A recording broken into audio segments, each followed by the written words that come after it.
Welcome to Next in Tech, an S&P Global Market Intelligence podcast where the world of emerging tech lives.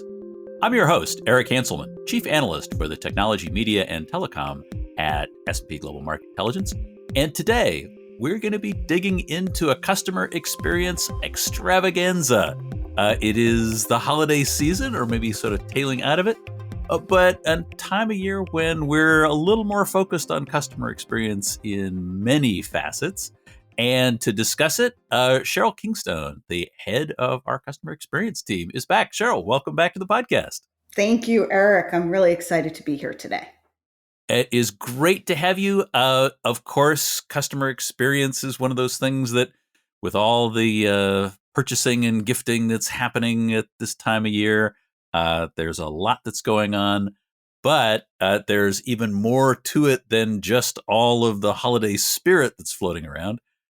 There is an awful lot that's in play at this time of year. And you've got not only some previews that are talking about it, but of course, a lot of background on what really is happening out there. And I guess, why don't we start with some holiday perspectives? What are your thoughts about what organizations are doing and really what's the impact of this year and the focus on customer experience? Yeah, so it's really a storm out there. Literally today, there's a storm outside my door, but there is a storm. There is a storm You've got brewing. the real storm. Oh my God. I mean, we left COVID and we saw some digital acceleration that we've talked about on this podcast in the past. And we did have that a little bit of a pullback. And now we're in a completely different macroeconomic time, right? We're concerned about rising costs and inflation. But what had happened over the last couple of years was the shift to online. And then a lot of question that was out there is what's going to happen in this upcoming holiday season as consumers start hitting back to normal, return to store.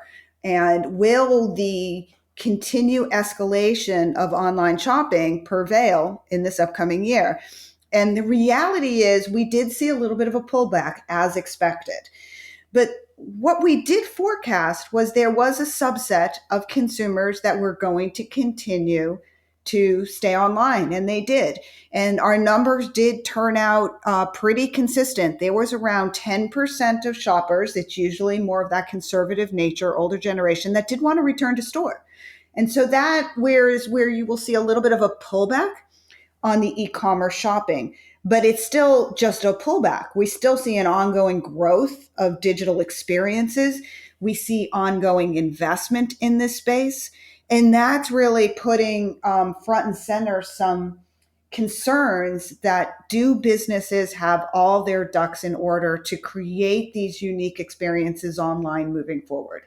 And just last week, you could see, I don't know if you guys followed the news, and I was one of the users, Amazon had a hiccup with their checkout capabilities. So for a few hours there, even the golden child had a problem with checking out online. So it is something we're still struggling with. And it has to do with the fact that, we have redundancy issues, we have infrastructure issues, we have the ability to make sure that all the applications are talking to each other. There's patches, there's so much complexity as it relates to delivering these experiences online. And what's most important is to do it right? So one of the things I do say is that experiences are the currency of the digital economy. And we have to make sure that we're doing everything we can to stay relevant in the eyes of our consumers. Well, and if we think about all of the different pieces that have to play together, it's not only the functional aspects, but as you identified, it's a lot of that telemetry, a lot of the information that we're getting around consumers, around those customers that are actually starting to bring all of this together. And those are a lot of different piece parts to assemble and make sure that the gears all mesh well, that we're bringing together, and extracting the kind of data that we can actually take action based on it so that we can build experiences around it. I mean, there are a lot of different pieces that have to come together to really make this all fit well. Yeah, absolutely. And the data is really important, right? So I've been saying that data remains that core battleground for creating these unified customer experiences. We need to do it in real time. And we see that more businesses are shifting to that discussion. So businesses, they need to more than just unify those disparate data sources. They need to make sure that they're contextualizing the information, they're operationalizing it. And so that's where you can pull it all together, and you want to make sure that you're putting these insights into the stakeholders that really have a hand at shaping that customer journey. No, because the problem is, I mean, you talked about Amazon's issue as a hiccup, but that's something that there's brand reputation beyond, I mean, just the fact that the actual purchase process got interrupted. There are all these lingering effects that organizations have to think of, but there's a lot that they should be looking at as they're continuing to plan. And I guess for most retail environments, their technology infrastructure has been probably pretty close to lockdown throughout the holiday season. As they look towards next year, they're going to get a chance to re-examine what they did right, what they want to do more of, where they want to go next. So you've actually been writing about what the previews for next year and expectations. I want to dig into those a little bit. Sure, There are a love bunch of to. different aspects that you were talking about, including social media integration. Where does that fit? And where do you see that going? Yeah, so that's a really good question, because we are seeing social commerce and service technologies becoming more mainstream. Just as we're seeing a lot of these social companies implode a little bit, think about what's going on with Facebook's and Meta's investment in the metaverse, and we can put that off to a different discussion after this. But as we get to where consumers are, they still are on Instagram. And yes, that is Facebook. But the reality is consumers want to make sure that they are where they want to be. They are looking at images. They are on social commerce. They are sharing information. And that leads to the fact that businesses need to still plan to grow to make everything a lot more relevant. And so where we see social media landscape play out is still a very strong strategy. There's still a lot of investment that's getting played out in social commerce. We do see it as one of the strongest investments in social customer service by digitally driven organizations. So it's not just about selling on them, it's about servicing them. And they want to do it in real time, right? So that's where decision making on social selling capabilities have one of the highest investments here. And when we look at social commerce, it really is also about how to make sure that we're responding from a service standpoint. So the ability to take a look at where we are communicating and messaging either in app, whether that be in the social media or in a custom app where you're trying to go, or in some of the SMS and WhatsApp type of technology, or WeChat, depending on region. So we do have to use all these social channels to also communicate directly, because consumers want to. They want a direct message. They want to have comments. They want to share the information. And lastly, the one other thing we also are seeing around social has to do with just the sheer value add that things like ratings and reviews play into the overall trust and transparency. So a lot of consumers are sharing, and they want to make sure that that user generated content is actually leveraged effectively to promote their brand. And so we're starting to see a lot of that investment moving forward, even in the social world. It's interesting because we think about all of the outbound pieces, the style statements, tastemakers, all of the brand-led influencing that takes place. But you're pointing out the importance of the other side of that, the service aspects, the engagement pieces, ensuring that, in fact, that full customer experience is available through social media, Yeah. and something that they can actually integrate. And from a retail perspective, you've got to integrate to make that really work. Yeah, it is all about that customer journey, because a consumer doesn't think, okay, well, now I need to service, right? I was buying and now I've got to switch. Consumers don't think that way. We don't have a button in our head that can switch where we are at that point in time in the overall customer journey.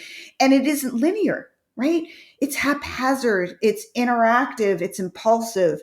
And so we have to make sure that we're able to be much more agile with these experience and meet consumers where they want to be met. Well, that's one of those things you've pointed out on a previous episode, is that you can't have this disjointed customer experience of You're going to buy this way. You're going to get service this way. You're going to get support, returns, all the other Correct. aspects of this in different ways. It's all got to be one cohesive whole from the customer's perspective. Absolutely. And one of those things that not always the case in many cases. Uh, but I want to do. You mentioned the metaverse Yes. and invoking the M word. Mm. I don't know. I guess my question is this something that people should really be thinking about this year? I guess there's so much that's sounding early about the metaverse, but yet, if you look at a lot of the things that Amazon was talking about at reInvent, a lot of the three-dimensional world things that Werner Vogels was talking about as part of a consumer experience piece, um, are we close enough that businesses should really be thinking about that? Businesses are already thinking about that.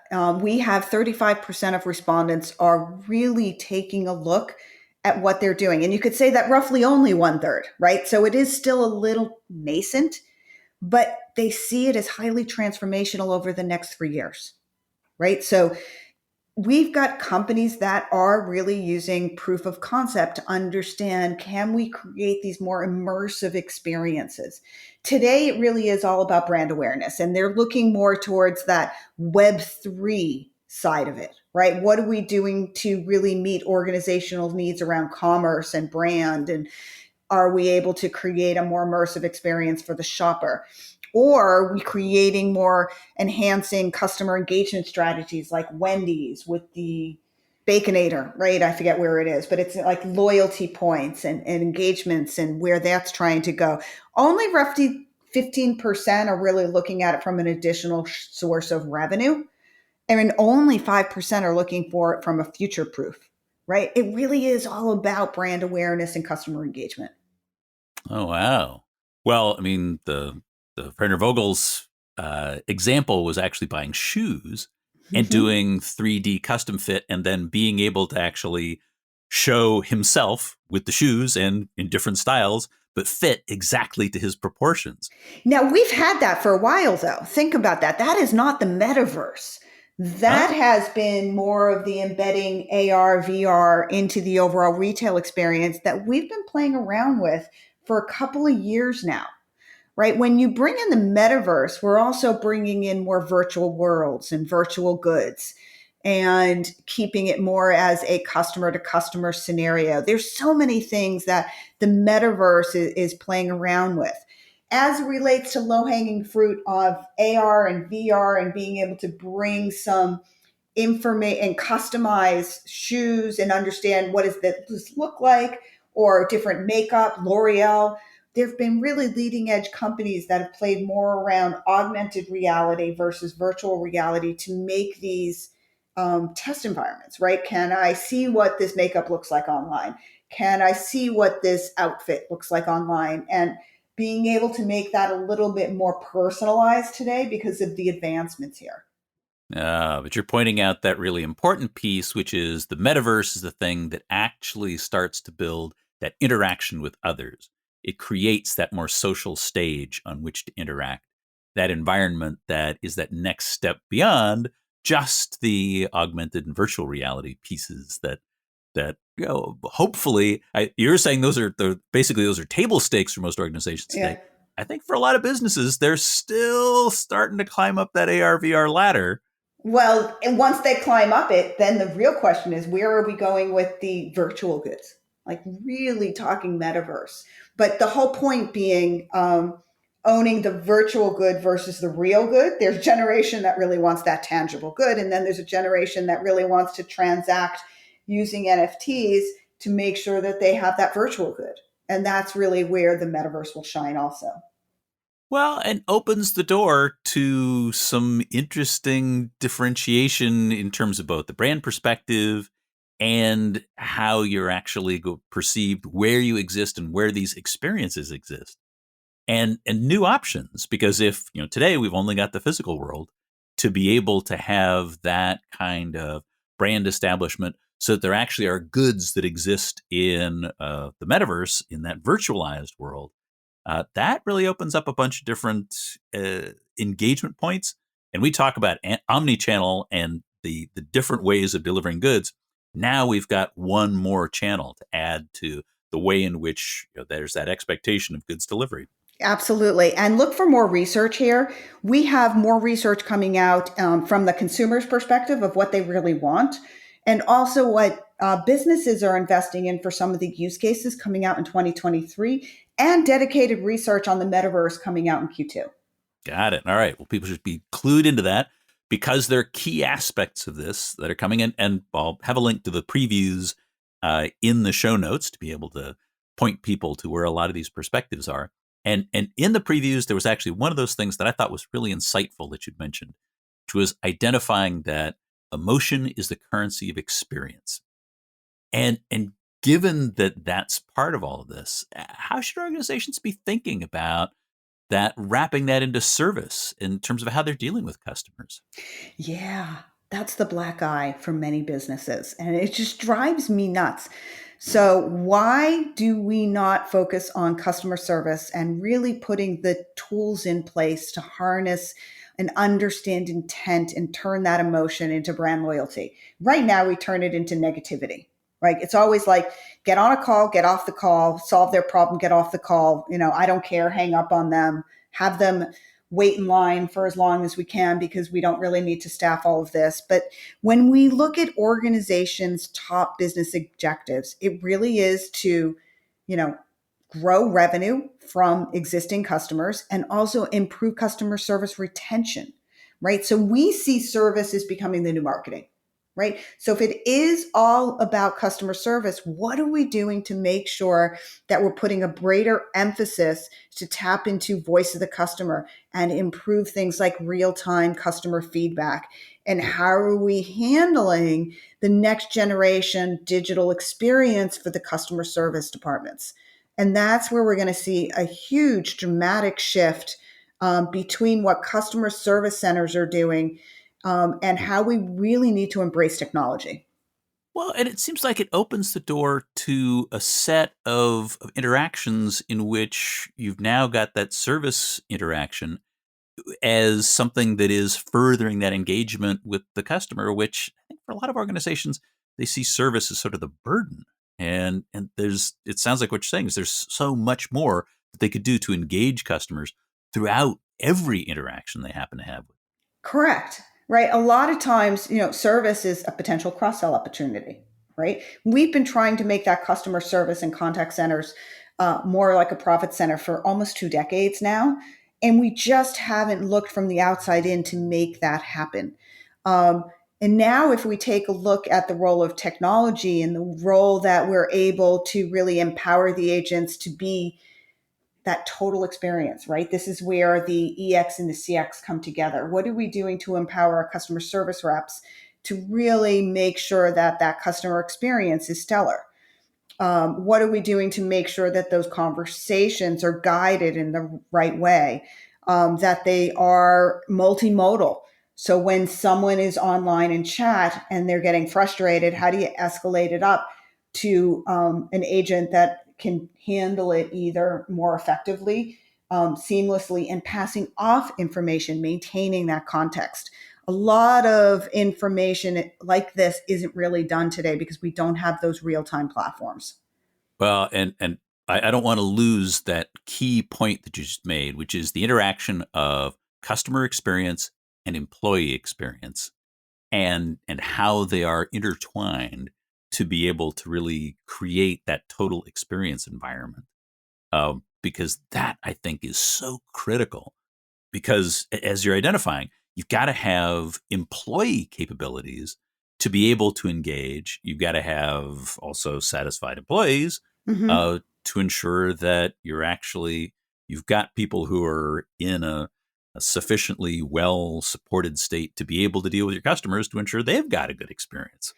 Absolutely. And some of the data that we have around metrics is, yeah, the top two areas that, of course, everyone is measuring is employee satisfaction today and customer satisfaction because of that intertwining, right? But when you look at it together, that's where you take a look at average time to respond to a customer inquiry, right? There's three times more likely to, if you're digitally driven, to have top improvements on that. So when I look at digitally driven organizations, which are early adopters of technology and formal strategies, that's where they're much stronger with the ability to respond to customer inquiries, which will improve customer satisfaction. But if you think about it, you're empowering the employee with the right information to get it done, which makes the employee more satisfied. So, what do organizations do, or what do they have to do to be able to get that level of intelligence, both from the employee side, the customer side, and bring that all together? It sounds like there really has to be a merging of a lot of these different perspectives. Is that should that be part of that digitization journey, or It what's? is. It's really the foundation of what we've been talking about for a while, which is you need to put that data platform in place, right? So that you have the right data at the right time. You need an orchestration layer, right? So that you're using that data in a process centric way. You need to make sure that you're using intelligent AI services so that you're not just generating rules, you're being much more dynamic with some of the guidance. And all of this is what leads to that critical metric of improvement. In order to do that, though, it needs to be part of a strategy. It needs to make sure that you have continuous improvement of what the business needs, along with that technology innovation, because that platform is what is going to be used to make sure that both the employees and the customers have what they need. Again, it goes back to remaining relevant in the eyes of our customers. Well, and critical to ensure that you bind that customer to your business because, as we talked about previously, it's that digitally demanding customer Yes. that both is aware of the potential, is aware of what they want, and has such high value if you can retain them. Yeah, that's a really good question, right? So a lot of these digitally demanding customers are higher income sometimes, or they are younger. So they're always one to demand everything quickly, get it done. What have you done for me lately? But what's really interesting is when you do some of the analysis, these digitally demanding customers can also be extremely brand advocate if done correctly. So that's really what you want because they're going to share on customer service. They're going to then tweet out all the information about your customer, or they're going to share on Instagram. All of that is where you're going to get your user generated content. And that's where you're going to want to embrace a lot of this to create those brand advocates, which is extremely important. What we wound up missing in the future when we were talking about some of these holiday experiences, when we think about some of the shift to subscription services and where we're going with the outright buying of these products versus subscribing. So, what's really changing is some of the models out there, the subscription model. And what that's doing is it's changing that short term economic to long term relationship with customers. So, that's what's necessitating some of this too. So, as we shift to subscription model, experiences are even more essential, right? It creates the stronger loyalty and focus on retention. And that's why we really need to focus on building these consistent positive interaction with our customers. Now, you don't have to have a subscription model to make this happen, but you want to make sure that you're really jumping on that brand advocacy model and really putting in place and tapping into those customers. We've really come full circle in the discussion. It's all the way around to ensuring that not only you have the systems in place, but that you're actually able to engage and to be able to bring those customers back in, in that final stage in terms of ensuring that they do become those brand ambassadors, that they are representing, your brand and your image, to be able to put that together, from the consumer side of this, as well as from the brand itself. Oh. One last thing. Well, I don't know if we're going to end, but one of the things that I haven't really said enough about yet today is trust and privacy. Critical fundamental pieces to ensuring that relationship. Yeah. Yeah. So one of the things as we're shifting towards data being so important, we do have to make sure that we're doing it in a balanced approach. So the changing data privacy climate, the emerging compliance requirements, we need to make sure that we're building that trust with the consumer so that we don't break it. And we are seeing consumers becoming less and less trusting of businesses as they make decisions about how to use this data in an environment to either personalize or even improve their overall customer experience. So we have to make sure that we're being much more transparent, is really empowering the digital customer to understand what they're opting into, to make sure that IT builds the platform that is secure. And so we are looking at things like fraud prevention and data breaches, and all of this is going to be extremely relevant now and into the next decade. But I think that aspect, you're identifying transparency. If you as an enterprise can be clear about how you're using the data, what you're going to be doing with it, here's how we're going to personalize it. I mean, it seems like that's really what ought to be a business's primary focus, right? Correct. And we have seen if you're transparent with it, they will opt in. And they will opt in also if you're giving them something back. So rewards, loyalty. So make sure that you're putting in place data privacy ways to either revoke doing that, but you're also being transparent on how you're using it. Yeah, I mean, there are regulatory requirements that you may need to be able to cover, right to be forgotten, those sorts of things. But fundamentally, this is about building relationships with those most critical parts of your business, the consumers who are actually going to buy. Absolutely. Well, thank you, Sheryl. This has been great, and I think a lot of insights. We'll have to see how things play out in the remainder of this holiday season, but I think this hopefully will give businesses large and small an idea about what to look at as they start thinking about how this season went and where they should be going next. Absolutely. And it's really important. Again, anything that touches your customer either grows revenue or investments to reduce overall costs in this macroeconomic environment. I mean, if you're improving the overall customer experience in a digital world, a lot of it is self-service. So kudos to businesses that can really nail that experience. And to your point, this is one of those places where we're seeing that divide between those who've made the jump and those who are still lingering, and toss in some macroeconomic pressures into all of this. And I think we can probably expect that divide to grow even further. Yes, it's going to be a very interesting year.